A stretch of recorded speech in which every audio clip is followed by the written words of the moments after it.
Hello, Miami, and welcome to 305 Live. All right, once again, we are live here with 305 Sports Now. Once again, I am your host, Will, and today we will be having a conversation about the Miami Dolphins, Tua Tagovailoa, and his contract situation. And not only that, now that Justin Jefferson signed that multi-year deal with the Minnesota Vikings, what does that mean for Tyreek Hill as well? Will the Dolphins restructure him and make him the highest paid receiver in the NFL? We're going to see what these two gentlemen have to say, and they are great friends of the show, all right, from the Phins Talk Sports Network and the hosts of the East Hialeah 10th Street Boys. It's Bobby Menendez and, of course, Alex. What's up, guys? How's it going? What's up, my man? Hey, what's up, Will? How you doing, brother? I'm good, man. Sorry, guys. Thank you so much for joining me here today on 305 Sports Now. You know, I greatly appreciate you guys coming on, especially since it is so late, 10 p.m., and so on. But I know it's not past your bedtime, so you guys do have some long shows yourself, so yes. That's a good thing. We're in prime time right now. That's it, yeah. This is yes, perfect time. It is prime time, and it is prime time. But before I start my questioning, I got to get this guy on. Hopefully he's still on. This is my buddy Greg Bush. All right, Greg Bush is one of my most loyal Canes followers. All right, and thank you so much for your support. And Canes fan, hope everyone's doing well this Thursday. Yes, we are, man. Yes, we are. And yes, it's always a Go Canes on this podcast. All right, thank you so much, Greg. But shout out and looking forward to August 31st when we slaughter the Gators at the Swamp. So, yeah. So, anyways. So, guys, how you guys feeling today? Starting with you, Bobby. I am feeling fine. I just saw Alex's text, so I'll say that first. He just texted me. He didn't have a chance to ask. I'm doing okay. My foot, I injured my foot playing basketball with my son a couple of nights ago. Funny story. It wasn't funny at the time. Hurt like hell.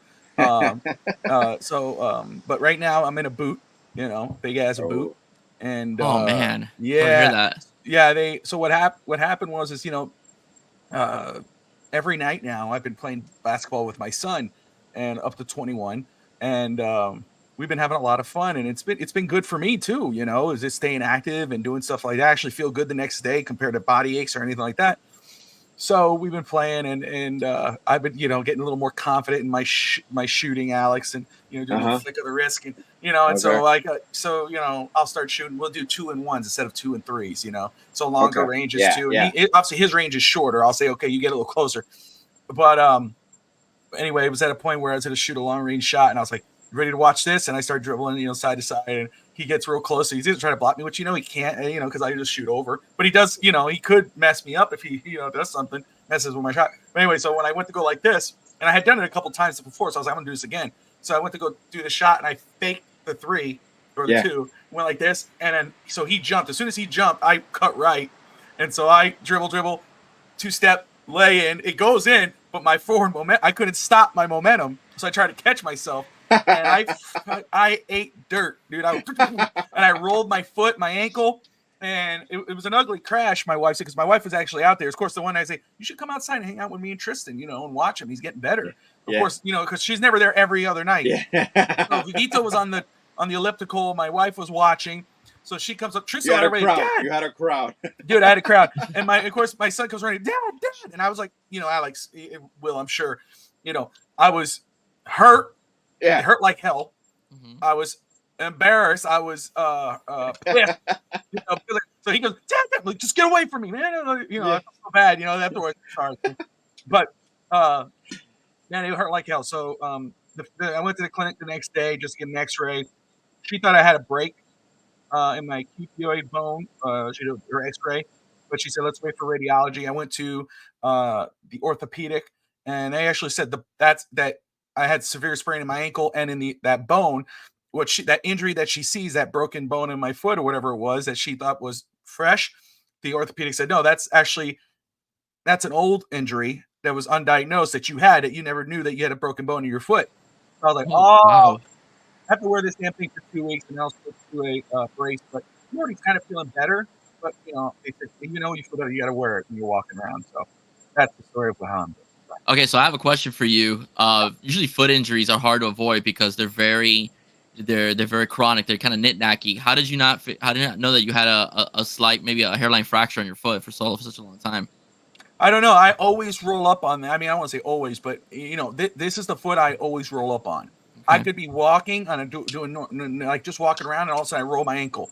You know, I'm playing like, I roll my, and it hurts like hell. And I had it one time. The only one time that I had to go to the doctor that same day was I was out in the backyard in my other house playing with my son and my daughter, and I rolled it, and I could barely walk, and it got real swollen. And they took pictures and didn't see anything.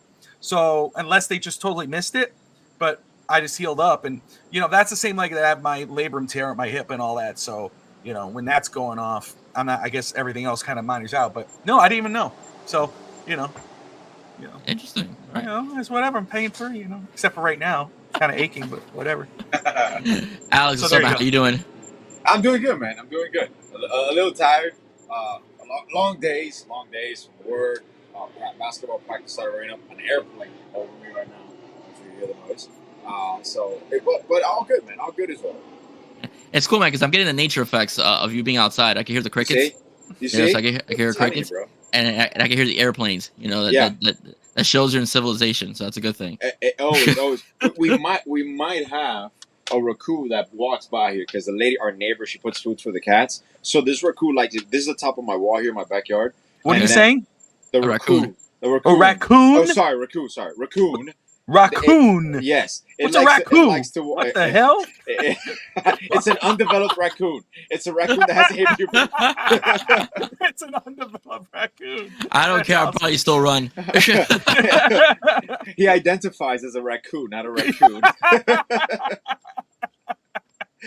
That's great. So yeah, have you ever seen him just walking? Obviously, they don't like the light and people, so you probably won't see him right now. But he's funny as shit when he just walks here at night, and my dog will stop. He will not stop barking until he's out of our property, which is hilarious. Oh, that's great. I hate raccoons. I really do. I've gotten better with them as the years have gone by, man. But I used to be terrified. I told you guys a story when I was on your show. I used to be terrified of them. They're like terrified, you know, to the point I'm like, you know, no. And they just freeze when they see you. That's the scary part. It's like a face-off. It's like an old Western. It's like you're just looking at him. He's looking at you. And who's going to make the first move? Yeah. And then he just runs off.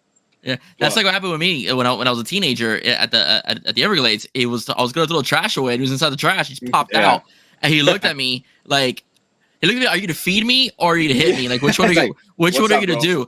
And I was like, I think I'll keep the garbage for a little while." That day I was mortified of record, but I've gotten better, you know, a little bit with that. But still, I think I saw a raccoon crawling in my backyard. I think I just stay inside the house as much as possible. Yeah, so that would be like my thing. It's like, okay, honey, go get it. No, I'm good. That's the new home. He could build a tent for all I care. I'm not going back there. It's so. We'll charge him for water and essentials. Yes. Hey, if he starts paying rent, I'll definitely won't be afraid of him anymore. Make him a tenant. Not at all. Of the backyard. All right, ladies and gents. All right, actually, just this gentleman. We're supposed to have Doll here tonight, but Doll's having some issues with her family, so she couldn't be here tonight. So prayers over to Courtney over in Doll's Diaries. She's going through a tough time right now.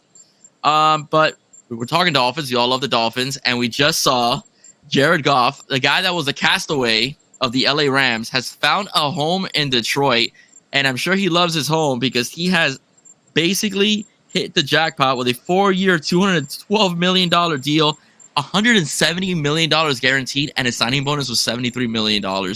That is absolutely sick. So I want to get my perspective. I want to get your perspective from both of you, starting first with Bobby. What does it do for Tua?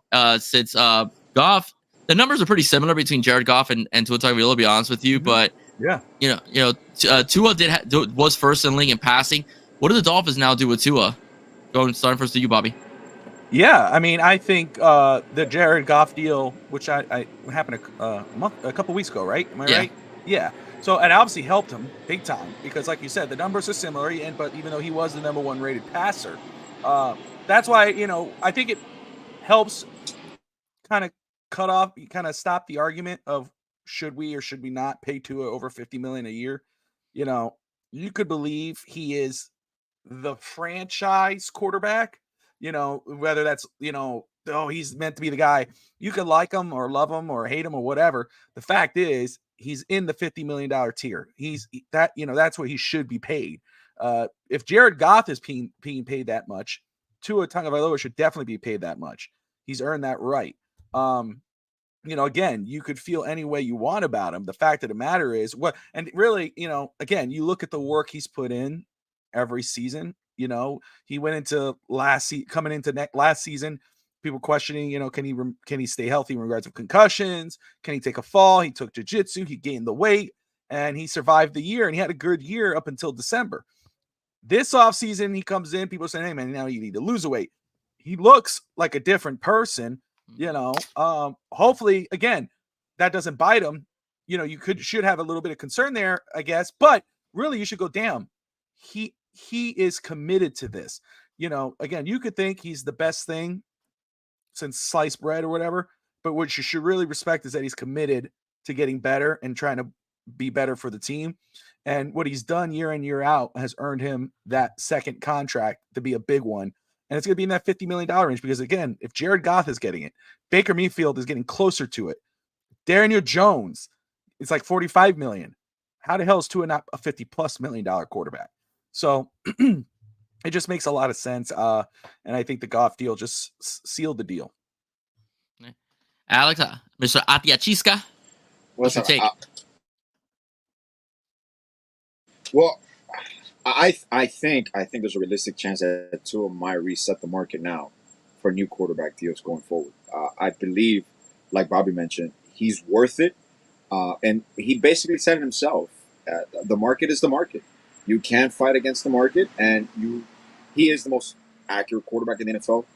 He showed the willingness. The number one thing when you coach these players is you want to know how coachable they are.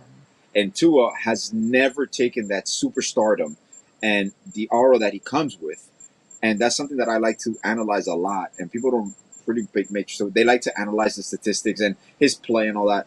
Notice the relationship with his teammates. The way his teammates respect him, the way the coaches respect him. It says a lot about a leader when someone wants to play with you. Because no one can deny talent on the field. But once you're off the field, once you're just part of the organization and you're part of the ambiance, the culture you're creating, that's what's going to lead you down the future. And he is the present, he is the future. And he's younger than Goff, so he's answered every single one of our questions in regards. He has a few. I know he has a few that the fans still have, but he's answered the calling in regards to you can't do this. He's done it. He should have been working with a quarterbacks coach probably a few years ago. That could have expedited the process a little bit, but I like to look at it as the growth, development of this player, development of this offense, where now he legit has probably no weaknesses on offense. Maybe still the O-line, a few pieces, but there's that wide receiver room looks healthy. He actually has a tight end. You see the evolution, obviously, with McDaniel, and Tua will go as far as McDaniel continues to evolve as a head coach as well. So I believe sky's the limit, and we're going to see the whole Tua package this year. I'm thinking Alabama Tua. Like, he's a football player now. He's just not a quarterback. He's not a game manager. This year, you're going to see Tua, the football player. And I think he's going to be worth the contract. Probably in the 54, 55 million, maybe even more than Burrow. You know, obviously, you take into account the state income tax here in Florida. Yeah. So even if he signs for less, he's still going to make more money, which I'm pretty sure in regards to, like, I know we'll probably talk about it later with Tyreek Hill. Yeah. It's not about being greedy. He wants a fair deal. He wants a market deal. And obviously there's going to be the language in the contract that the team is going to be protected. But he's worth it and more. And I will say, because Alex just mentioned questions, like the remaining questions on Tua. I mean, in regards of skill, you know, he's responded every year. And you think of the weight and staying healthy. Obviously, that's a continuation, and nobody can, you know, it's just the way the NFL body works. But the next set of questions is, and which will shut a lot of people up, is how you play in December, and then when it comes to playoff time. You know, if he can win those games in December, and of course it's a team game, but he's the quarterback and it starts and ends there. If he could go and win games in December, meaningful games against meaningful teams, and then wins that playoff game, a lot of people won't be able to say a lot more after that. And it will just be game-to-game basis. Like, damn, man, Tua had a crappy game today. Instead of going, he's not the guy. It's like, man, he just had a bad game today, dude. He was horrible. And then the next week, you're like, okay, time to cheer for him again. But until that happens, until he can win meaningful games in December against meaningful teams and playoff, people are still going to be with the pitchforks and the torches. Listen, some of the criticisms you get on Twitter or some of the media pundits and so on about Tua, I mean, in some cases it's justified. It could be accurate. also the defenses of him as well. They're also accurate as well because of what was just mentioned on here about 10 minutes ago, I would say. But let's be honest, there's no argument. He's the best quarterback we've had since Dan Marino. It's not even a question. If you look back at the quarterback play that we've had prior to Tua Tagovailoa, with the exception of me, Ryan Fitzpatrick, that I thought played pretty well for this football team, and Chad Pennington with that one season, and Jay Fiedler, but he had Ricky Williams mostly. That was 75% of the offense anyway. Tua's the best quarterback we've had in the numbers, the touchdowns, the yards, in terms of his leadership as well. Deshaun Watson, Daniel Jones, they set that high market value for quarterbacks.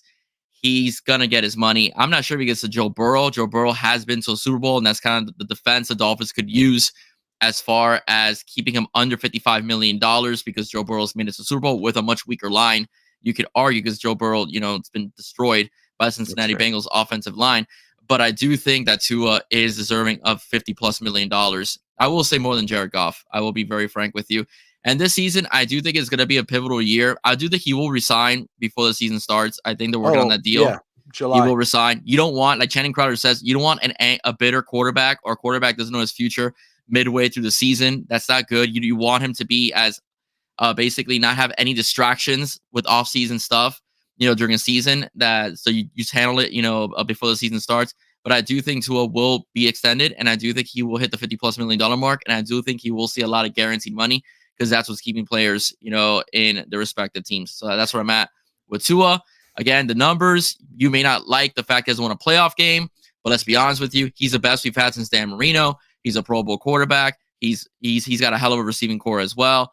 And with the additions of Odell Beckham Jr., the draft as well, Jonnu Smith, he should have a much better this year. He should definitely own some records and tear apart the league as well, based upon what he has on offense. I will say, in regards of that, in regards of records, Alex said he a football player. I think right now he's in this best case scenario again, just like last season. With the weapons that he's got, where you don't have to do too much. You don't have to, go crazy and throw 5,000 yards and 45 or 50 touchdowns to be, a winner. When it comes time to be a winner. You have Tyreek Hill, you got Jalen Waddle, you got Jonnu Smith, you got Jalen White, you got Raheem Mostert and Devon Achane. Right there, you think, oh my gosh, that screams numbers. He's going to have some big numbers. 5,000 yards, 4,500, 5,000 yards, 45 touchdowns won't mean anything if you're not winning. And I think what this does for him more than numbers is it's gonna give him a bit of a cushion that he can rely on other guys in order to get it done. Again, those 5-yard dump off to Tyreek to go to the house, and again, winning that game in December, winning that game wild card or division weekend, and that's what I'm looking towards. I mean, again, if we go, which I haven't predicted that, I know some people did, and I'm going to say something very quick in regards of his contract, which you just said. But if we go 9-8 or whatever it is, miss the playoffs by one game, and he has 4,800 yards and 40 touchdowns, and threw 3 picks in a game that could have got us in the playoffs, no one's going to care about the numbers. In regards to the contract and why it's going to be done by July, he's kind of hinting at it. He's kind of saying, without saying it, because he's a team guy, and is like, this just needs to get done, and I'm antsy and whatever. And not that, he's not threatening or nothing, but you could tell he's kind of saying it needs to get done. I need my team to do it, or the team, the executives, because again, I know, like on Phins Talk today, Fish Tank Hank, he was saying that the Dolphins, I said they should pay him now, get it over with. You don't like you were saying. He says, I think they should wait, let it play out, see how he does this season, and then give him the contract at the end of the year. First of all, again, just like the Christian Wilkinson, you could outbid yourself. You could outprice your market or whatever the hell. Or he could say, you know what, screw you. Secondly, or he could say, because it's best for business for him, it's not a personal thing or that he's not a great team player, because he is. He may say, you know what, if you're not going to pay me before the season, then I'm not going to play the season until you do. Because it's like, oh, wait, then somebody might say, oh, you see, Tua's not a team player. That's BS. He is. That's business. Because you just saw what happened to Connor Williams. He had a 2-year deal. After his first season, he was the top 5 center in the NFL. He says, I want a new deal. Everybody says he's a bad team player. He actually plays during the season, gets a major injury, out for half the year, doesn't get re-signed, doesn't get a big deal. Now look at him. He's on the street. Tua can't afford that, because if Tua comes and plays on a 1-year deal and God forbid gets injured out for the season, some major thing, he's not protected. So that's why you pay this deal. That way you have your franchise quarterback or your starting quarterback starting game 1, and you have a happy quarterback going throughout the season. It just makes business sense. If the Dolphins don't do it, I'm telling you right now, Tua will not start the regular season. That's how I feel. Has to get done. Alex, you want to follow up on that? Well, I'm not even worried about it. It's a foregone conclusion. It's just a timing matter. It's final. It's basically fine tuning the small details in the contract. But the organization wants to get it done. Tua wants to get it done. His representation wants to get it done. Is no ifs. As if he's gonna. No, he's gonna sign his extension, because the way this team is built, they're not gonna waste any time in the offseason by not having Tua there. So, and obviously Tua participated now. They break for the summer. When they're back, the contract will be done by training camp. So there's no issue there. It's a formality. Honestly, I'm even more intrigued with the Tyreek Hill situation, because by the looks of it, this is what people are taking for granted. You have superstars that genuinely want to play for the Dolphins. You have players of value that want to play for the Dolphins. For many years, we couldn't attract anyone of value to come as free agents. Obviously, we handed boatloads of money, and of course, people are going to come for guaranteed money. But you see the plan in place. You see the build in place. And yes, we have a championship window. We still have youth. And now we have versatility, both on offense and defensively, that people are not going to talk. I know our offense is high octane, but our defense is going to surprise a lot of people this year. This is a completely different defense than we had from years prior. So, and you have game changers on both sides of the football, where Tua's game, like you just mentioned, Bob, it's going to be much easier. It's generally much easier by default. His numbers will be there, because he's going to have so many options that it's not about, he forced it. No, it's like, who am I going to throw it to? Who is going to be open this play? And he's going to go through his multiple reads and all that, and he's going to continue to evolve and grow. And what's scary about too is when you have a quarterback that accurate, and he's healthier, he can move, he can become even an option quarterback, whatever the case may be, and he has more arm strength. That's even more dangerous for the personnel that you have around you, even with your running back core, which have you decent pass catchers as well. So I'm telling you, there's so much versatility here that there's no reason we should struggle. There are going to be maybe a little bit of growing pains in the beginning, but there's no reason this team should be struggling this year, bearing any injuries, because I know, and it's not an excuse. Last year, there was some catastrophic injuries of high magnitude that accumulated towards the end of the year. So I understand it doesn't fit the narrative of we struggle late in games, but I believe this year is the year we overcome those small obstacles. I'm actually excited because even Tua's checkdowns are going to be fun to watch, because those running backs are electrically fast. Yes. Moser right, and also a Chan in the backfield. So I mean, if you're a defense, who do you cover? I mean, that's and Juno Smith, like that's another one right down the middle. That's a great security blanket as well. Security blanket, because you could use him you can even draw plays for him if you wanted to, if you didn't want to incorporate the tight end. So yeah, I'm excited for the offense this year. I think it's gonna be very electric. This is gonna be fun as well. I expect the Dolphins again to go 11 wins. I do expect them to make a playoff. I just think there's too much talent on the roster for them not to, especially you have a third year in Mike McDaniel's system. You have now a legit third wide receiver that was a 1 not too long ago on other teams. And then Jalen Waddle could be, people say he's not a 1. He's a 1. He could be a 1 on another team as well. Not all wide receivers are that big anymore. They're set up in the boundaries. Jalen Waddle could be a 1 on another team as well. So you got 3 guys that, 2 could be 1s and 1 could be a 2 or 1 in another team. So it's just going to be fun to watch. On defense, I still worry about the interior on the defensive line, only because I think we're going to feel the loss of Christian Wilkins a little bit. He was just such a explosive player and a leader as well. He drove a lot of double teams. So I'm curious to see how the Dolphins adjust to that, and also not having the 2 stud defensive ends, that they lost in the offseason, Jalen Phillips and Bradley Chubbs as well. So I'm wondering how that's going to go. I'm not as worried about the secondary because I like Kendall Fuller and I like what we have in Jalen Ramsey. You got 2 guys that can lock it down. And as long as Kader Kohu is not covering a team's number 1, he's fine. Okay, let him cover the bubble screener and the running back that leaked out for like a couple of yards. That's what Cater Kuhu could do. Okay, put him in the nickel, let him cover the guy that just leaks out. Do not put him covering, Stephon Diggs. That's suicide. Okay, for your defense. Okay, never again should we ever see that ever. I think Weaver understands that. So that's the only concern I have is the front four a little bit, just because you're depending on two young rookies at the end position, because you have two guys that are out, and what's gonna happen with that interior as well. But again, it's a year for me of no excuses. Third year, you got a lot of weapons on offense. You should be a track meet from start to finish. Going back to what you were saying, Mr. Atiachisca, and I will let you start this one. All right, we have Justin Jefferson signs this massive deal. I mean, he is the first player that's not a quarterback to be the highest paid player of another position. Okay, well deserved. He is a stud. Like, gotta admit, the guy's a beast. Yes. 4 years, 140, 110 guaranteed.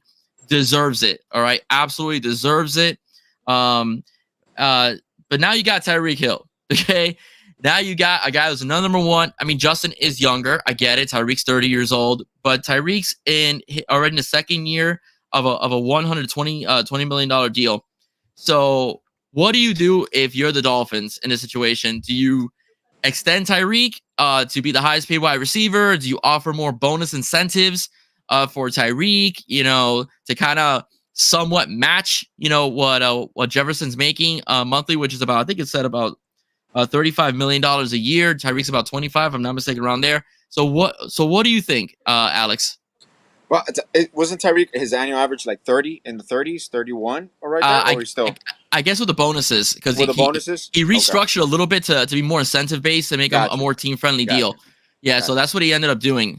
So I'm saying, I definitely think they'll rework it. They'll rework his deal, and obviously he's represented by Drew Rosenhaus. Drew Rosenhaus has a great relationship with the Miami Dolphins, and they kind of they kind of reset some of their financial structure this offseason the Dolphins have. So I would not be surprised if they align it some way, somehow, where they compensate Tyreek Hill for obviously being one of the best receivers in the NFL, if not the best one still. Essentially, his role on this team with Waddle and the way that they're going to – there's not going to be a drop-off in Tyreek's game for another 2 to 3 years still. Like, Tyreek is still speed.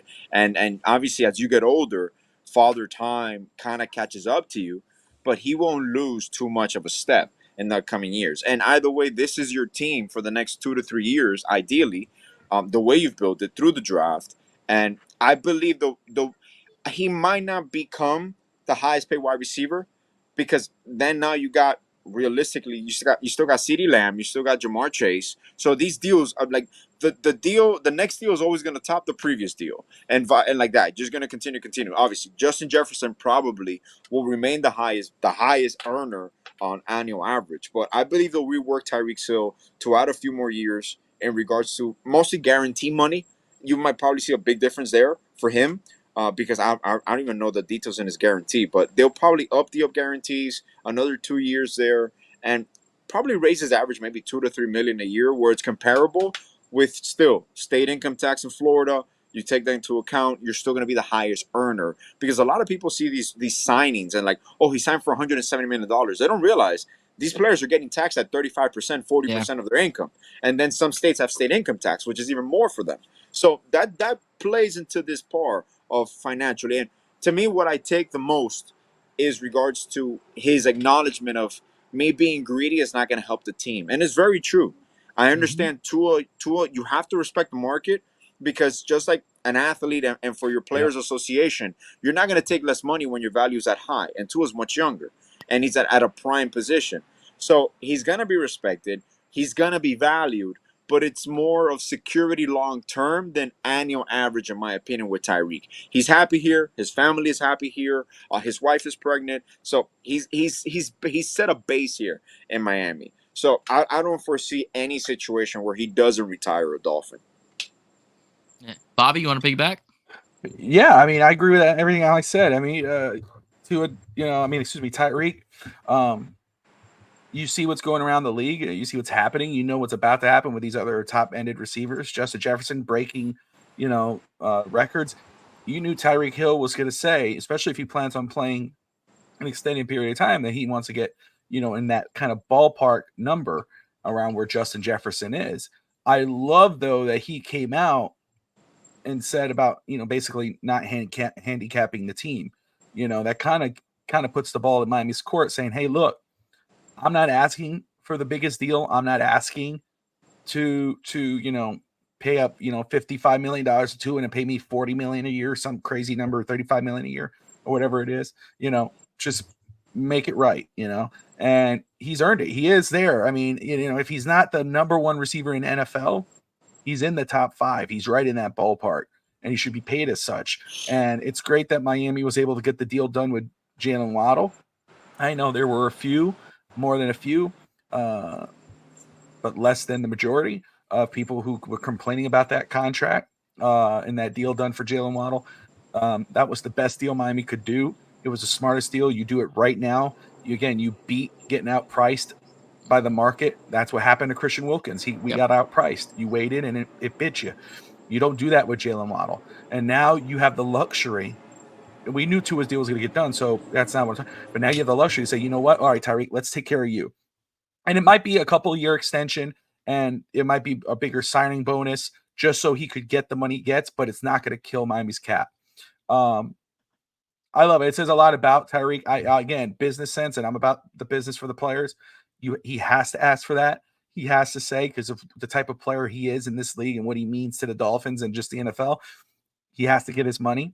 But I love that he was able to clarify right away, so there's no distractions, that, I'm letting my agent handle this, but it wouldn't make sense for me to basically kill the team in the cap situation.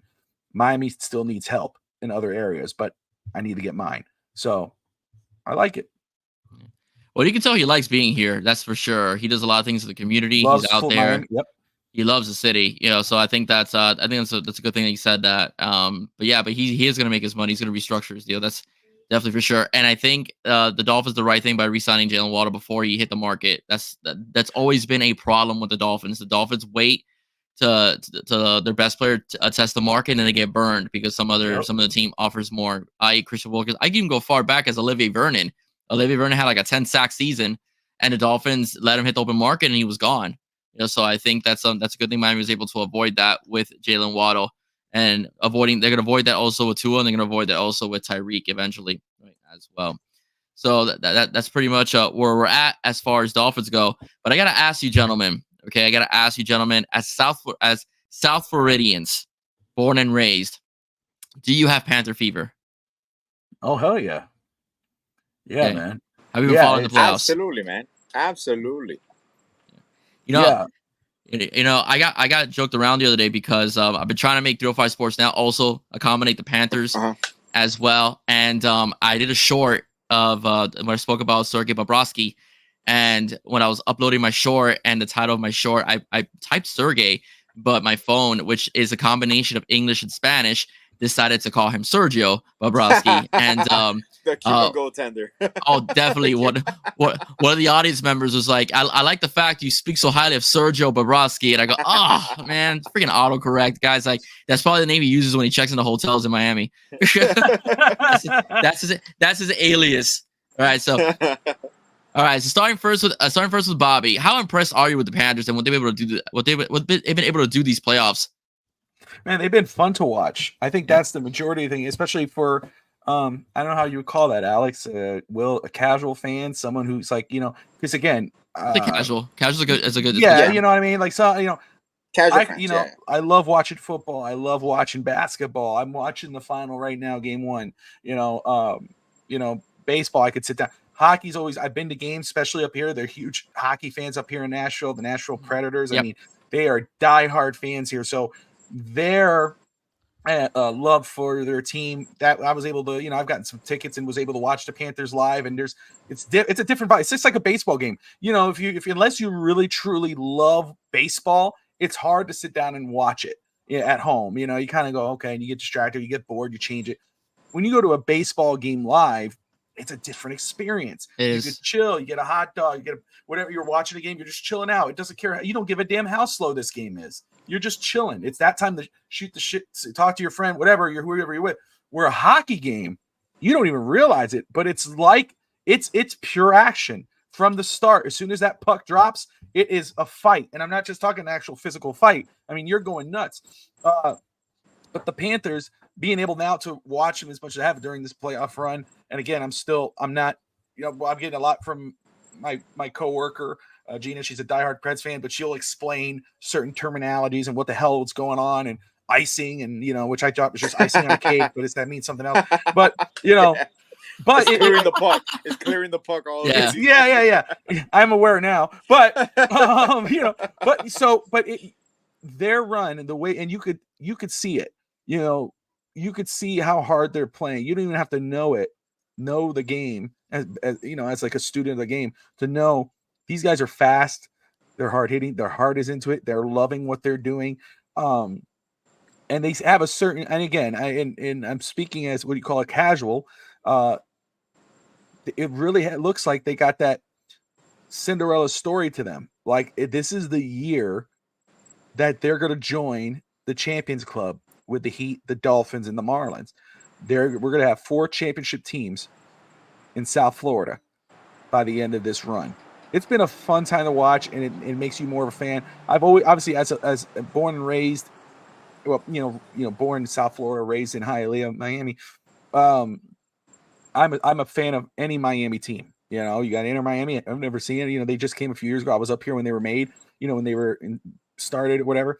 But I bought their jersey. I actually got their jersey before they became too expensive to buy.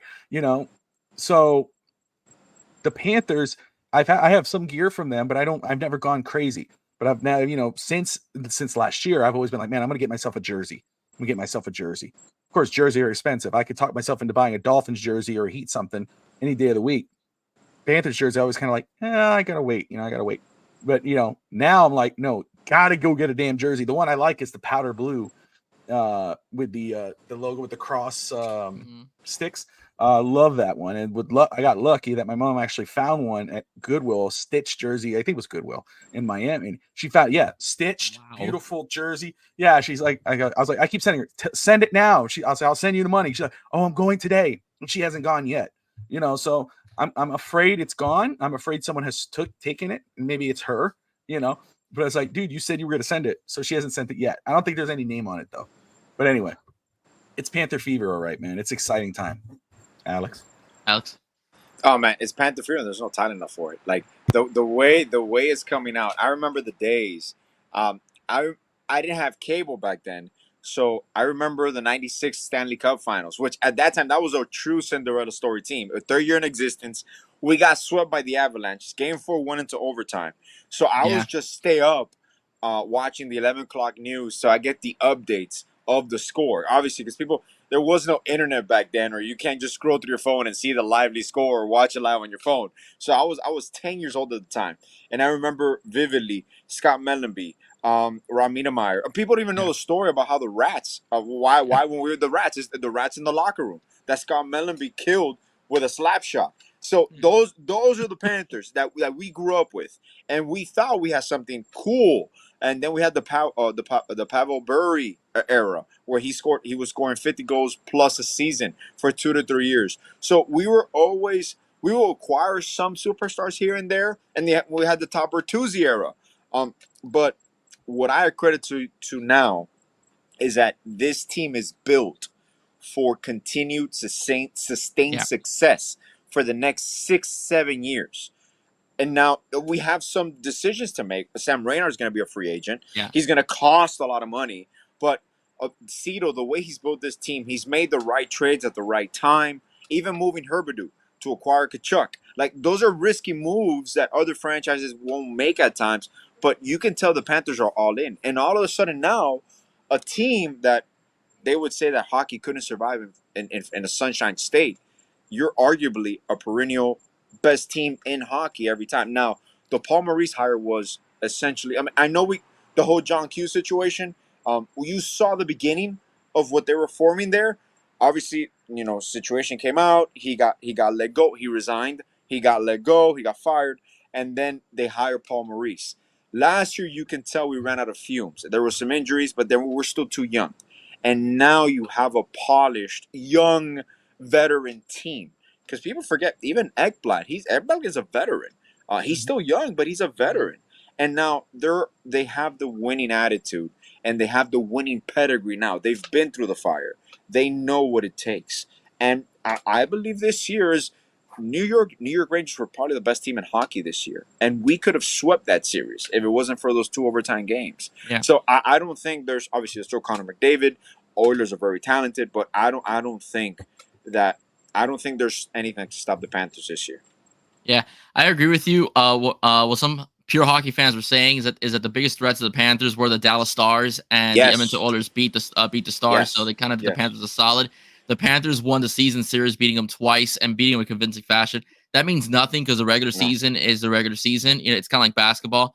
But going back to the year of the Rat, man, that was such a fun year. It was my freshman year of high school. Wow. I remember Scott Mellenby. Yeah, Scott Mellenby. Let me tell you, that was Game 4. We got swept. Yes. Game 4.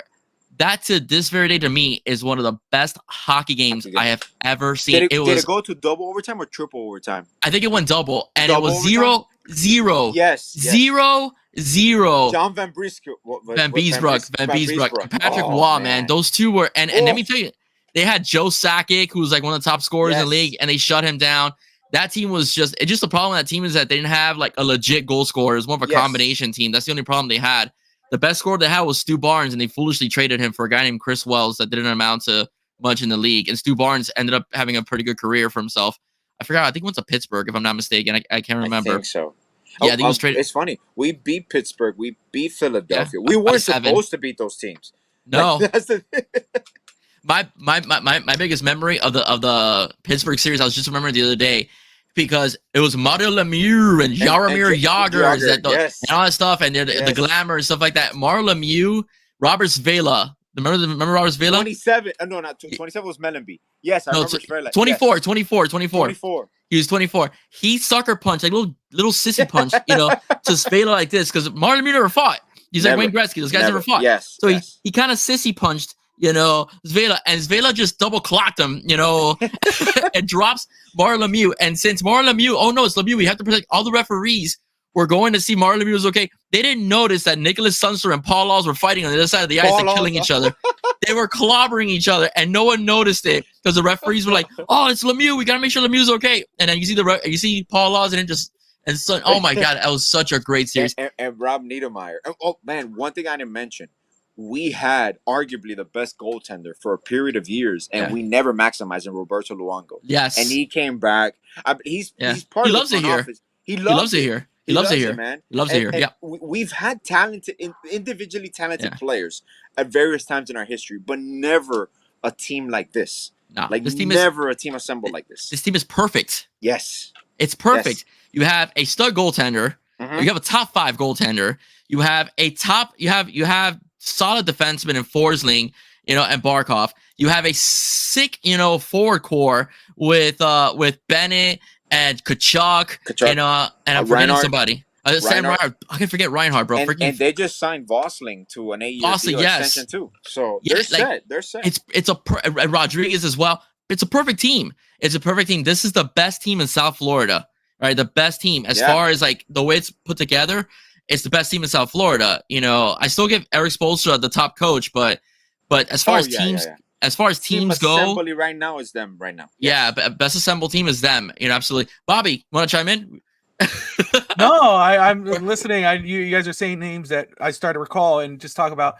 I love that Alex was to clarify the rat story, because I remember since I was a kid with You Dirty Rat, and I remember going to games and Ralph and my mother, my stepfather, my mother, they used to say, throw the rats on the ice, and say, and we said it on the news, I think, when I was a kid, I don't know, Channel 7. WSVN, I think that's what WSVN, right. And we were on TV, You Dirty Rat, and I always, and I know that they're still doing the rat thing, and that's like it's a tradition. But I've always wondered, where the hell did that come from? So I just learned something new. So appreciate that. Yeah, Scott, but it's exciting, dude. You see, and it's true though. I mean, you see the way this team is playing, and even again, casual, full disclosure, that this is a better built team than any really team in South Florida right now. Yeah. The Dolphins, for as high expectations that we have for them, there's still holes there. You think about that defensive tackle. You're thinking about the safety position. You're thinking at offensive line at right guard and center possibly. With Florida, with the Panthers, you're not. They've done such a great, and I was surprised to see. I saw a graphic earlier today or yesterday that there are the 4 first round picks, 1 through 4, are in this game, and 3 of them are on the Florida Panthers. It was Sam Reinhart was 2. Yes, yeah. Sam, right? Goodness gracious! You saw the image. You saw the image. That's what I'm talking about. Yeah, that's talent. Yeah, Barkov's another one. Yeah, the 1, 2, 3, 4. The 4 top picks in that draft. 3 of them are one's on the Oilers. That's but the draft that we pick Ekblad. Yes, number 1 overall. But I saw that and I'm like, damn. And they were, and I saw, I think there was like 3, and the way the roster's built, there's like 3 or 4 drafted players.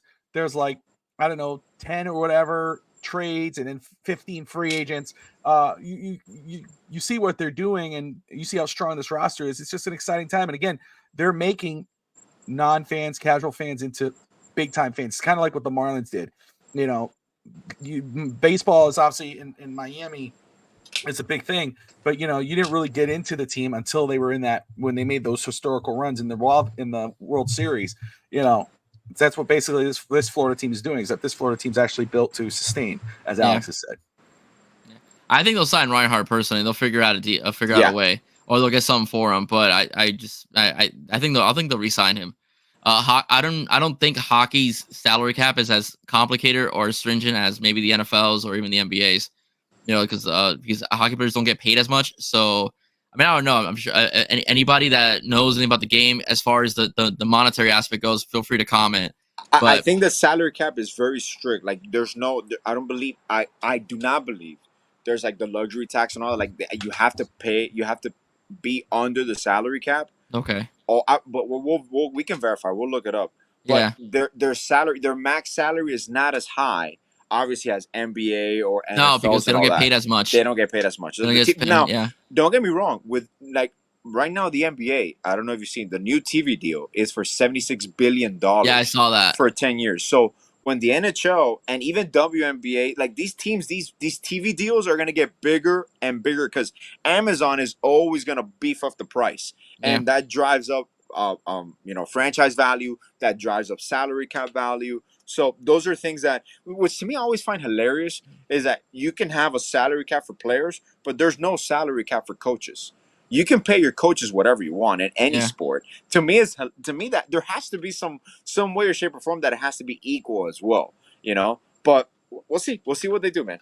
Yeah, interesting you mentioned that, Alex, because from what I understand, the NBA is leaving TNT. So what's that gonna do with Charles Barkley, Shaq, and all those guys that they draw more ratings, I would say, than ESPN's coverage? They have clauses in their contract, but TNT is trying to get a 4th package. Yes. Okay. But that's gonna come. That's gonna come at a cost to local games.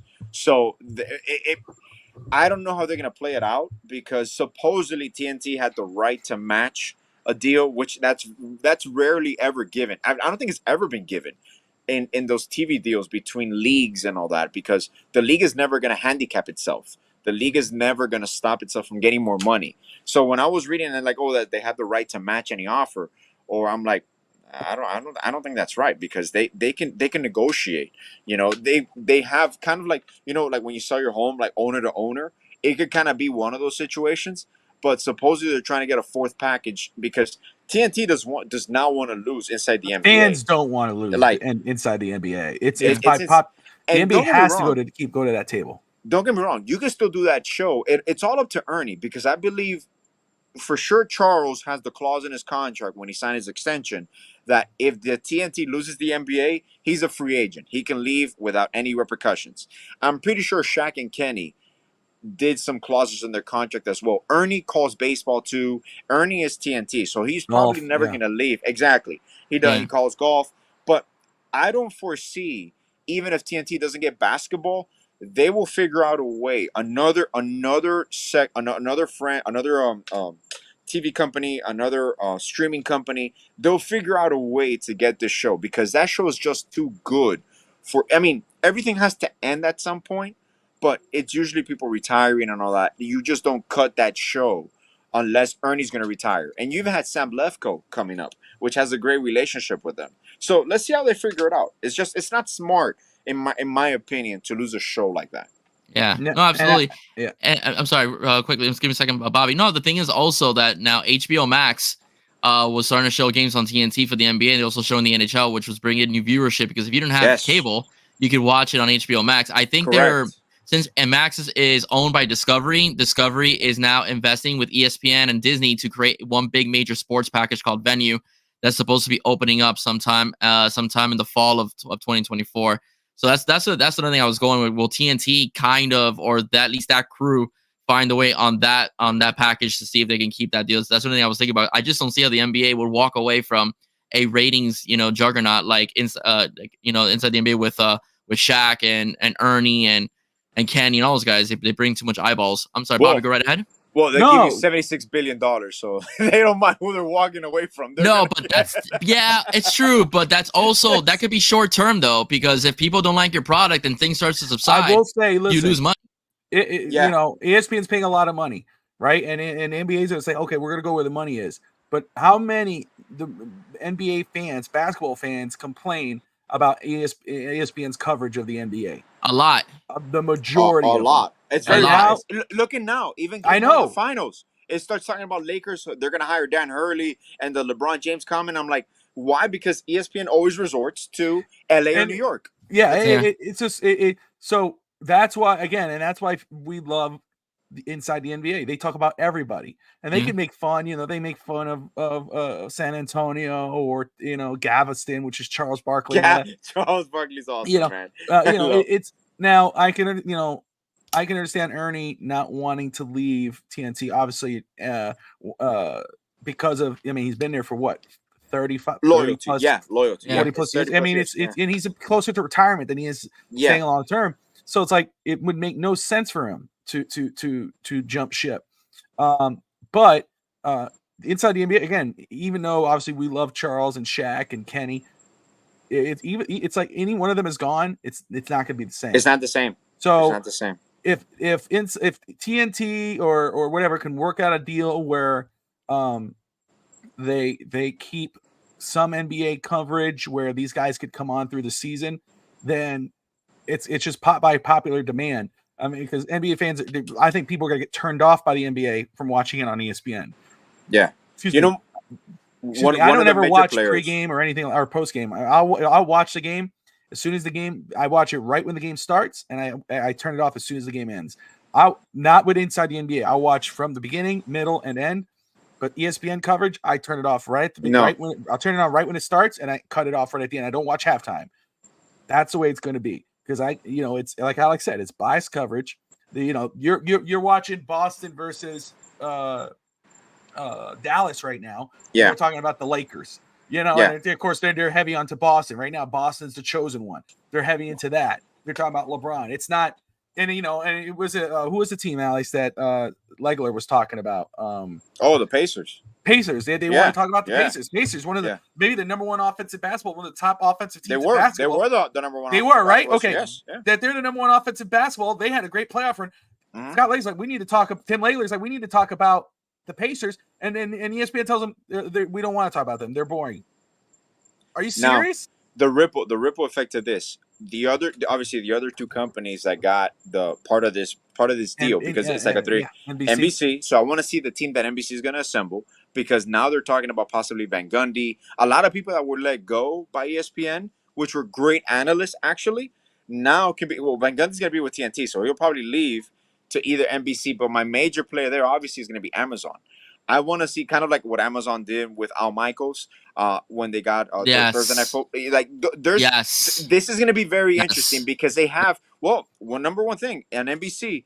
Dwayne Wade is going to be the color analyst for USA Basketball in the Summer Olympics. So there is a possibility there that Wade becomes the analyst, the star analyst for an NBC package. So I know right now we're looking at it, but there could be some interesting formats, even studio show formats that NBC can form and Amazon can form, because we know what we're getting with ESPN, like you just mentioned. It's going to be the same thing. We're falling there. Hold on, Bobby's okay. Sorry. There we go. He's good. That happened to me once. That happened to me once with Alex Dano. The second time he was on my show, I was trying to get my green screen to work, and the green screen fell on my head right before the show started. And Donald's looking at me like, oh, this is gonna be funny. Yeah, well, What a great guy. I don't know. He's a good guy. He's a funny guy. He's like, okay, so that was like embarrassing because it's funny though because I've had Don on my show a few times and I've been on Locked On Canes, and for about 15 years I've been a big fan of Alex Dono, like WQAM. I think he's one of the best. Mm-hmm. So to have him whenever I have him on my show, he knows it too. I still get nervous when he comes on. So when I had him on the second time and I think fell on my head, I'm like, oh my God, Donald's watching this. But and it's so funny now that you mentioned that we've had Will Mansell on with us a few times, and for me awesome. growing up, Will Mansell, like I would tell him, I was like, where Will Mansell was, there was a sports story there, and the way how he eloquently explains, and when you talk to him in person, he is so cool and down to earth that he makes you feel like you always watch this person on TV and you watch him during the pregame shows, doing the interviews, and they're these larger than life persona that when you see them, you're like, damn, he's just like me. He's a sports fan. He's just a professional anchor, and he covers the team. But it's so cool when you see them that they make you feel so at ease. Like Bobby, you mentioned, like you don't feel like a casual fan. Like you just feel like you're hanging out with your buddy and talking about it because. Me and Bobby have talked about this for so long. What ESPN started doing about watching games and conversing, me and him have talked about this. I'm like, bro, wouldn't it be so cool that you're just at home watching games and you're just talking to your buddies, and that's what becomes the podcast? Because realistically, after the pandemic, this chill podcasting took over. Yeah. Everything else used to be like legit, either a radio show or you had to be perfect on TV. You couldn't make mistakes. And I'm like, that's so unreal. Like you need to have authenticity in these takes and not just statistics. Anybody can push stats. Like I want to show that we're talking to our boys and you got the natural reaction, maybe from a casual fan, maybe from that guy that, like I always tell him, like my favorite chant is like, oh, you suck. There's no statistics behind it. There's no analytical point behind it. It's just pure emotion. You suck. And he's a world-class athlete. He doesn't suck. You're expressing it. So that's why I love the Manning cast when they have guests on. Like, to me, that is real fandom. Like, you're watching a game and you're talking about it. So I'm just glad that it's continued to grow, even with your show, man. It's just a cool atmosphere to be a part of. Thanks, man. I really appreciate it. My biggest regret is I didn't start this during the pandemic. I think it would have taken off a lot more. I got into and again, I wanted to be a sports broadcaster when I was growing up as a kid. This is my second chance, and it's blessed me with meeting people like yourselves, you, Alex, you, Bobby, and of course, Courtney, and of course, my Canes crew with the You Heard guys, Corey and Alex Dono, of course, and Solana. So, I mean, this has been a real blessing, and I'm really having fun, enjoying this. Like it's 11:15, and it feels like we just started, the conversation. It's just absolutely fantastic. One thing I want to talk about NBC. When I was growing up, I feel like the old man in the barbershop.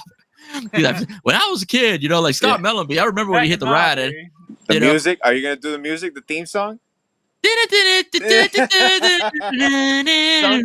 Sunday morning at 1 p.m. You had the NBC game, man. Yeah.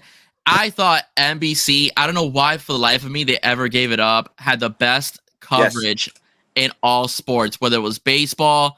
And I know Bob Costas is a sore thumb for a lot of people, especially Marlins fans, because he was such a purist in 1997. But I'm sorry, I think he's the best at baseball, when it comes to analytics and just the understanding of the history of the game. You had Marv Albert doing NBA basketball, and NBC, you had crap, bro. If I forgot you had Will McDonough. Will McDonough, on NBC, and Chris Collinsworth. I mean, that coverage was just and the best part is that it was free. It was free. They never put it on cable. I used to tell I tell my students, it's like I used to watch Bulls games on a Monday night on Channel 6. Yes. I didn't have to have streaming. I didn't have to pay a monthly price for cable. I used to watch Monday Night Football on ABC, and I was so pissed that Disney did that when they put it on ESPN. I'm like, you've ruined so much tradition. Every Sunday night, ABC had football, and you do this, and I just hated it so much. The same thing with the national championship game. The national championship game was Friday nights on ABC. Everyone got together, saw a game. My buddy, who was a retired teacher, and he still gets in as a police officer. So he's like, who in their right mind was dumb enough to put the national championship game on a Monday night? And I said, tell ESPN and NCAA because it's their call. And he's right. It used to be Friday night. It's ridiculous. Even Super Bowl. I've always been a big fan of. I understand the tradition, Super Bowl Sunday, but even a Super Bowl should be on a Saturday, or on a Friday, so people can enjoy. I understand. Like I know the game is always played on Sundays, but even the concept of fans enjoying, otherwise a 2-week break. These teams are prepping for it. You can make Saturday night prime, and obviously you're not going to play a Super Bowl Sunday afternoon. You want to maximize that, but I just feel like I don't know if we'll ever see it in our lifetime. But it would be cool to see a Super Bowl and not have to worry about going to work Monday morning. Yeah, I totally agree. That's something that I would like to see one day, and we might. We never know. We might. Bobby, what do you think, man? No, man, I agree with you. I think you're hitting all the nails on the head, bro. And we'll see what happens. I'm excited for it. Again, I care more about inside the NBA. I would hate to lose that because you brought up casual again earlier. I don't think there's any show better on TV. You don't have to be a basketball fan to love inside the NBA. I've watched that even goes for other NBA TV. You go to their pregame, postgame, halftime coverage, not including ESPN because it's garbage. But you go to and you'll turn it away. It's boring. You go to Major League Baseball or NFL Network. It's not the same. It doesn't feel good. It's not the same chemistry or the same feel. You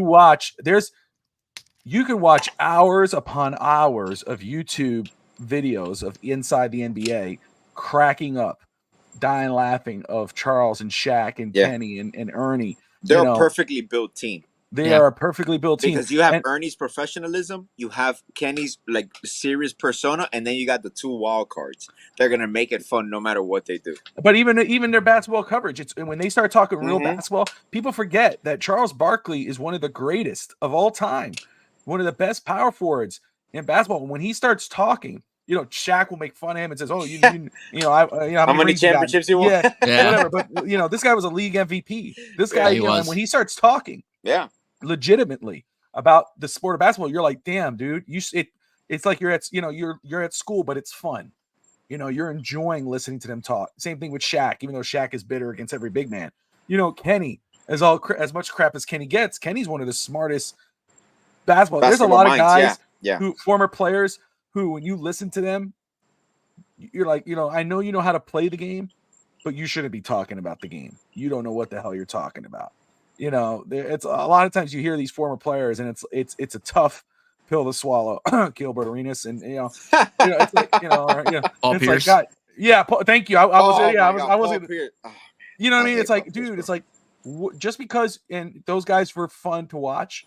Obviously Paul Pierce, one of the greats, but it's like, God dang, dude, you don't know what the hell you're talking about. So yeah, I'm excited to see what. Again, Amazon. I forgot about Amazon when you brought that up, Alec. That's exciting. I'm intrigued by that. That it's just ESPN. That's the hell if Amazon. This is the thing, people don't realize this. Amazon can monopolize the sports world as much as they've monopolized the deliveries. Yeah. They can legit buy every rights. I mean, Amazon can buy every team if they wanted to at this point, realistically. And team values are going essentially high. There's non-stopping. Look at the situation with the Minnesota Timberwolves when they're going now into arbitration because they came to an agreement that they were going to sell the team for 1.5, and now the team is valued at 2.5. So Glenn Taylor doesn't want to lose that extra $1 billion. So he's trying to get on technicalities that they didn't make the payment on time, and this is where this is going. And now that the league, and this is on another part of the TV deal, the NBA will expand. The NBA is going to expand to 2 more cities for sure within, I want to say, 2 to 3 years. When LeBron retires, I'll predict that when LeBron retires, there will be a team in Las Vegas and in another market like Bobby, like we talked about, like Nashville. There's going to be a major market that's going to get another team. The hell just passed by? You got a party going on? Yeah, I don't know what the hell is going on right now, bro. Jesus Christ! It's civilization, man. You're just out there. In the middle of nowhere. I'm in the wild here, man. Watch out for the raccoon. Yeah, watch out for the raccoon. Yeah. So an expansion team like Vegas makes a lot of sense. Yes, for sure. Man, but for the second, obviously Nashville again. I think Nashville should have a major basketball team. They should have a major baseball team. It's a great sports town, but they need to bring back Seattle. That's where I stand. Seattle for sure. Oh They yes, gotta bring back the Sonics, for man. Sure. And I'm really getting sick of my background, guys. We're live, and I have a freaking brace on again. If just reminding people, so I'm not comfortable right now. So I keep decreasing the air, and I'm trying to do it, and then I'm bumping into things. So that's what's going on with me, and that's something going on over there. But anyway, I am not comfortable, guys. I'm not comfortable right now. Like moving my leg, but I can't really move it, and I'm like hurt myself at the same time. But anyway, but no, they need to, and that's when it comes like, okay, what team in the West moves to the East, because you can have more teams in the West. Yeah. So Memphis for sure. Memphis. That's for what sure I was. That would be my thing. Would be Memphis or New Orleans, right? New Orleans could be East. Yeah, New Orleans. Yeah, absolutely. New Orleans could be East. But if you expand two over there, then you put two in the West, so you move New Orleans and Memphis to the Eastern Conference. Exactly. So you may create another division, but what's also a very a point that I'm excited about is that very rarely has this happened, and obviously it started with Michael Jordan, but there's a lot of former players now that are going into team ownership, and I believe that is a great cycle because very few owners ever played the sport of the team that they own. They've been successful in business, and then they've been able to purchase these teams, sometimes inherited from your father, like the Arisons, for example. Ted Arison was the founder of the Heat, and his son got ownership over his sister, and then it's a team owned, so it's grown within. It's organically grown within the family. But it's very productive when you have former players investing in your league, investing in your teams, because it's an expertise at the highest level, kind of like a CEO of a company. I've always believed CEOs and managers should go maybe not always work there, but know the process from beginning to end of how you run an organization. So you got to know the organization you represent. And I believe players in ownership, even if it's minority ownership, it's essential to the league, is essential to the success of these teams. And it kind of keeps everything balanced keel. It really does. It gives professional athletes hope that at the end of the day, you could be a businessman as well. And you invest your money and you save your money, financial education. And on a side note that I've always wanted to talk about this, one question is, to me, it's comical how many years ago sports, like professional sports league, were so anti-gambling, officially, of course, officially. Now we're looking at a third major sports franchise in Las Vegas. You have ESPN partnering with these casinos. You have the league partnering with, which honestly is what they should have done from the beginning. But now you're also facing the risk that MLB just banned the player lifetime for gambling. Yeah. And so those are things that regulations are going to come with, but you're always going to chase the money. And Las Vegas is a great market for these professional teams. I think the whole aspect with the fear of gambling is because what the White Sox / Black Sox did 100 years ago, the whole Pete Rose scandal, and I think that's why professional sports for years has stayed away, from dealing with Vegas. But I think you got Porter with Toronto. Yeah, that's right. You have it right now. Yes, and Tim Donaghy, the referee. So that's why there's always been that fear. But I think with the internet, gambling, and so on, I think the NFL, the NBA, Major League Baseball, the NHL, they see the writing on the wall, and they see that, let's just get on it. Let's control as much as we can. Let's put strict rules on the players to make sure they don't get involved in this either. So that's at least not within their sport. So I think that's what's going on.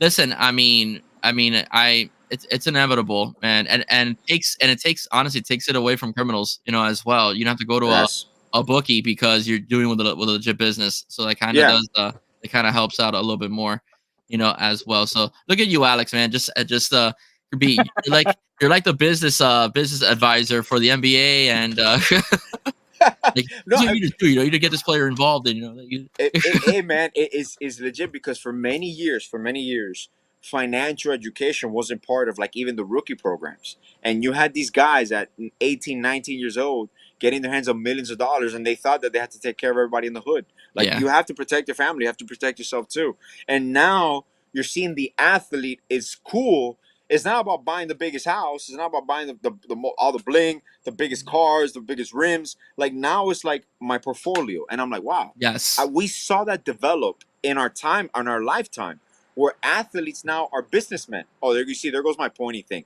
I have this thing on my iPad. I don't know what it does, but every time I do like a thumbs up, like I think you see, it just pops up. It's hilarious. Yeah. I still haven't figured out how I do it, but whatever. Oh, and I also do the peace sign. This one's pretty cool too. Let's see how it comes up. Boom. Balloons.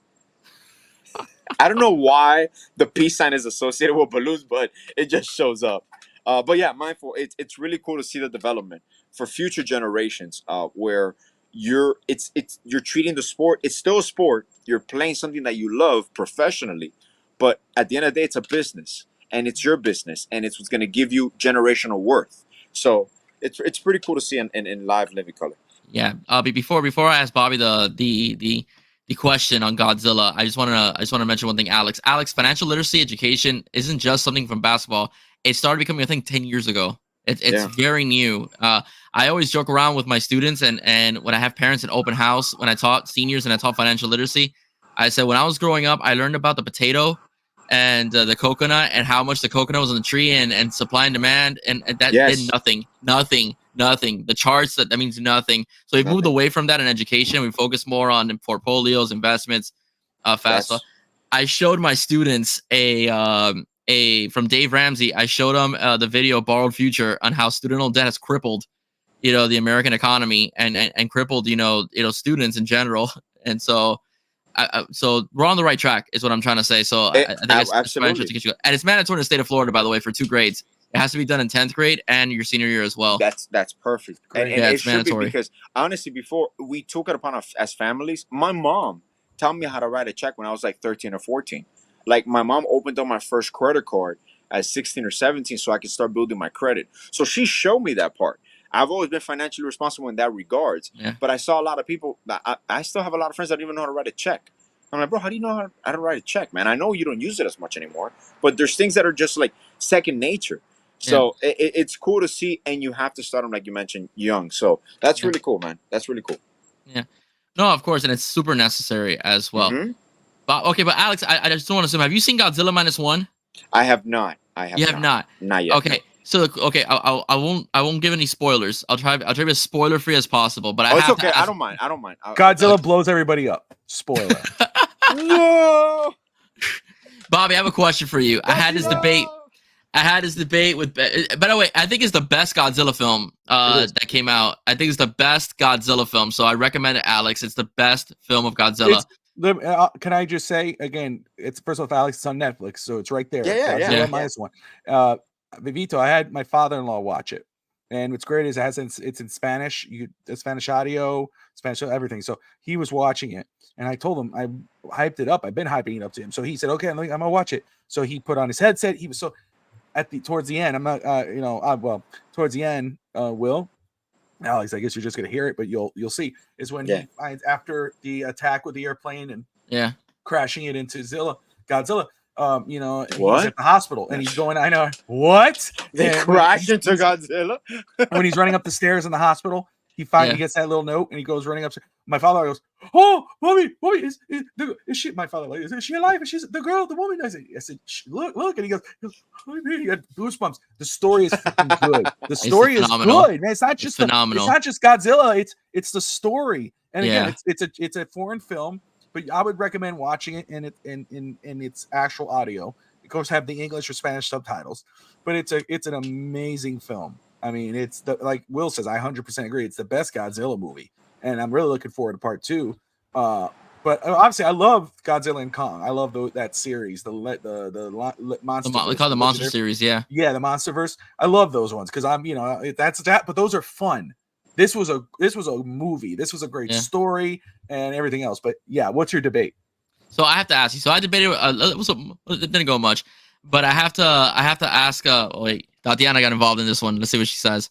It won Oscars on the technical categories. Oh, okay. Well, I didn't know that. Okay. Yeah, it did. It won some Oscars. Yeah. Nice. You only got Godzilla film to do it. Well, I'm sorry. Yes, actually, it's true. It's true. But I have a question for you, Bobby. I told Benny I thought the movie was a prequel to the first Godzilla film. He said no. He thinks it's a standalone film. What's your take? Prequel or standalone? Oh, it's not a standalone. They're making another one. This is going to lead to bigger things. I mean, it could be a standalone. Like it could stand on itself and be one of the greatest Godzilla movie ever. But no, I think there's definitely going to be a sequel coming for sure. But do you think it's tied to the ones that do you think Godzilla and Kong? One? Yeah. You mean Godzilla and Kong? Is it connected? Is that your No, it's a separate Godzilla. Separate Godzilla? Separate, yeah. Okay, so you agree with Benny then?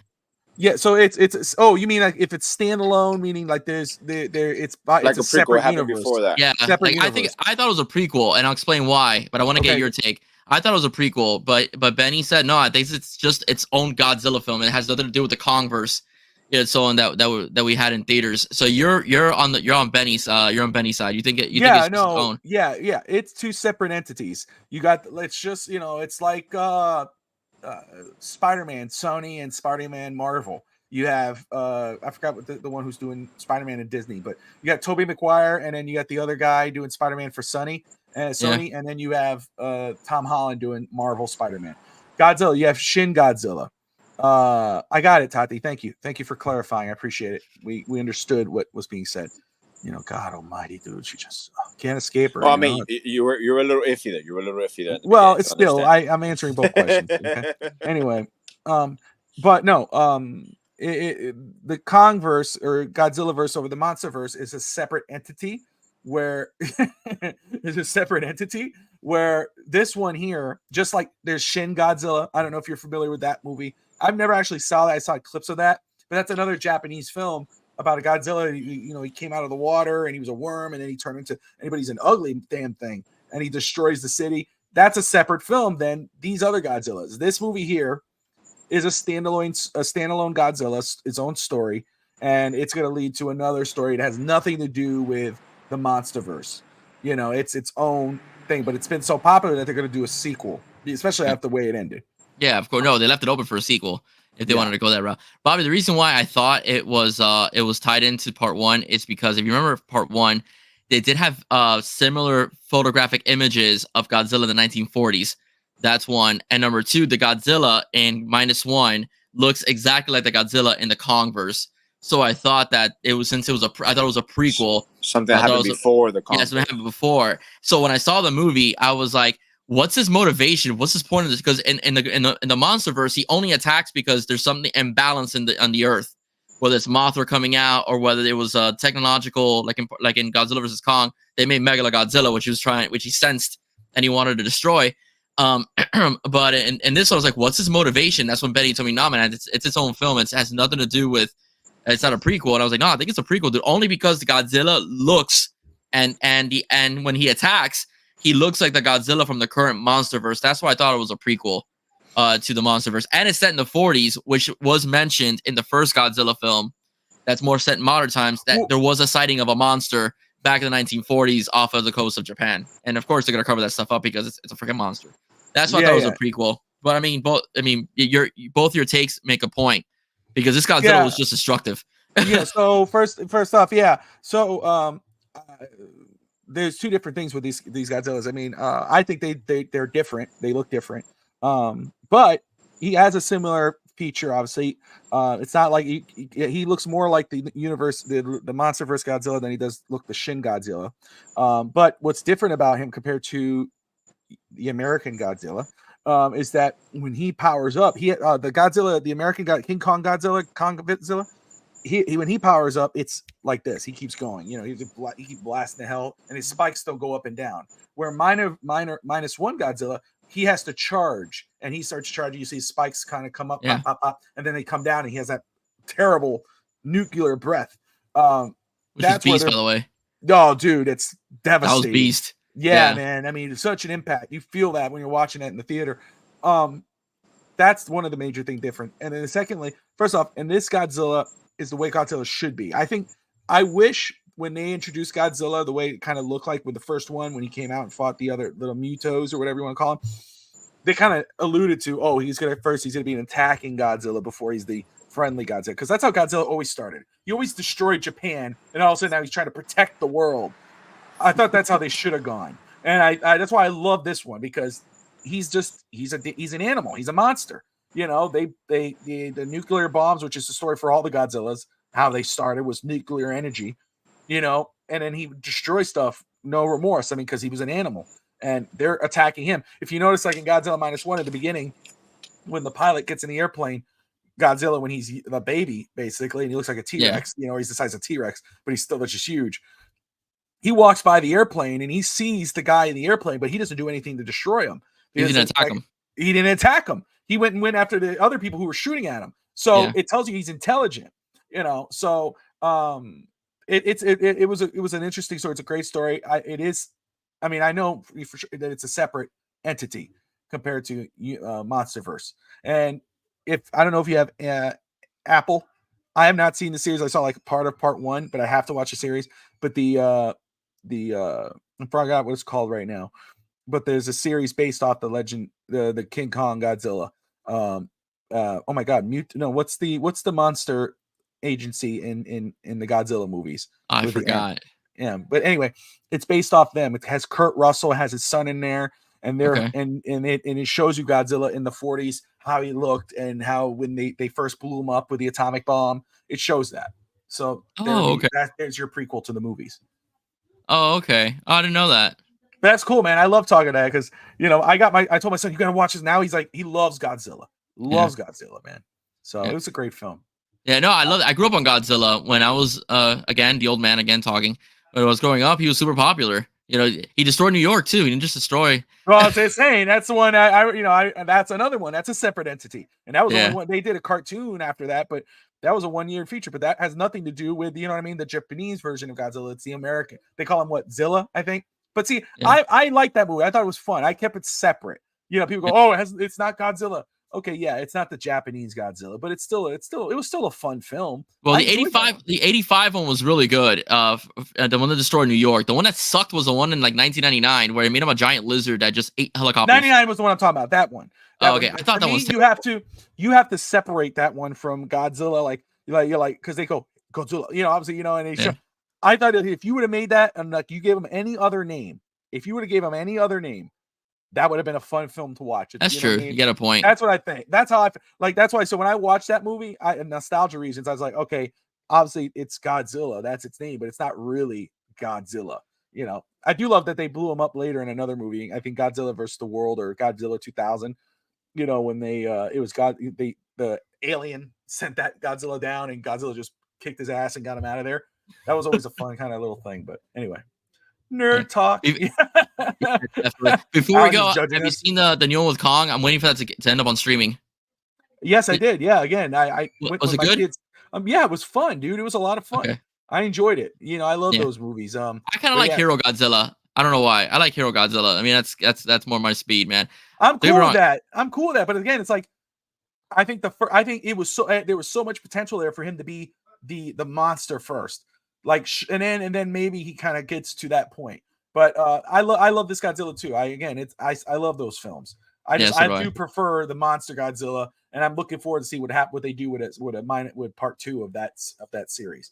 His regeneration was sick, man. Oh, dude, that's freaky. The way they did it, and let me tell you, Alex, this is phenomenal about the Japanese. The budget for that movie is definitely not as high as what they did over in Hollywood, but they know how to spend money the correct way, and it still looks so realistic and so good, and it didn't look campy or cheesy at all.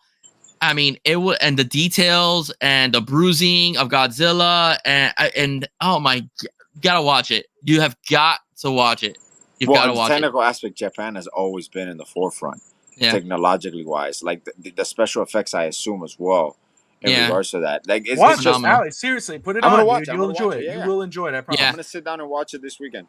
Yeah, a lot of the people that worked on the MonsterVerse are also from Japan. You know, a lot of the special effects are also from Japan, so they get a lot of there's a respect there. But I mean, the way Alex, trust us. You know, it's the best Godzilla movie they've ever done, hands down. I'm gonna watch it. The best. But again, I got confused because to me he looked like the MonsterVerse Godzilla. Like, you know, so, and again, I was like, in part 1, I'm like, oh, I remember that when they took a photo, they show the scene, but man, it was just beast, man. But all right, gentlemen, tell us where we can find you. Alex. You can find me at, I believe it's AJ_Atia. I don't even know my handle, man. Yeah. But thank you so much for having us, bro. I really appreciate it, man. Oh, it's always great pleasure to be on with you, bro. Thanks, man. I really appreciate it. Yeah, so also you catch me with Alex this Sunday morning. Again, we'll do another Sunday morning episode this Sunday for East 10th Street Boys. We'll be talking about the Dolphins, the Heat, Miami sports and life. We had a blast last Sunday, so we're gonna do it again. Again, between Wednesday nights, usually 9:30 Eastern time at night, and then of course Sunday mornings if we are there. I assume we did it 10:30 last time. I think we'll do 10:30 Eastern again. Probably. Unless Alex says, hey, Bobby, I could do earlier. But I prefer because it's 9:30 my time, so it gives me a little time to get coffee and whatever. Saturday, usually Phins Talk Today at noon Eastern. Talk Miami Dolphins. Phins Talk Today with Fish Tank Hank. He won't be with me on Saturday, so I'll see who's going to join me on that day. If not, we'll just wait till next weekend. Saturday night, 8 p.m. Eastern, we got the No Hearts Barred Wrestling Podcast with me and Josh Kimmel. We're going to talk about everything, the latest in professional wrestling. We're going to be recapping the Who Killed WCW series. Episode 1 came out. That's produced by The Rock. I'm very excited. I just started watching episode 1. We're going to discuss that. We're going to discuss all the latest news going on in professional wrestling. And, of course, then Sunday, East 10th Street Boys. You can find me at Bobby Finstalk on Twitter and, of course, on the Finstalk Sports Network on YouTube. Guys, ladies and gentlemen, subscribe to the Phins Talk Sports Network. It is phenomenal. Listen, you heard. That's why I had him talk, man, because he's got everything covered. Everything covered as far as Phins Talk Sports, Miami sports in general, and just a little bit of pop culture as well. Ladies and gentlemen, thank you so much. And thank you, Alex, for the civilization noise in the background. Gotcha, bro. That actually goes great with your background, actually. I thought it was a part of your car. You got Hank's car in the background there.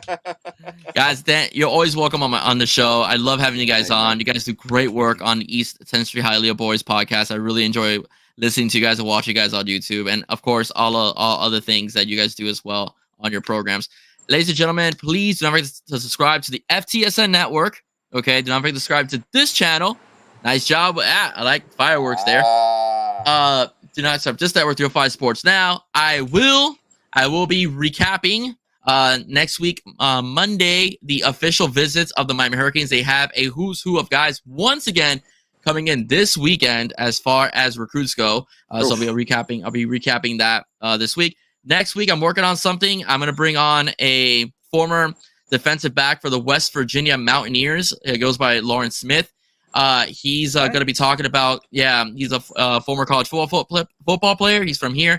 He's talking about the differences of yesteryear playing college football to today's NIL. So we're going to be having a fun time with him as well.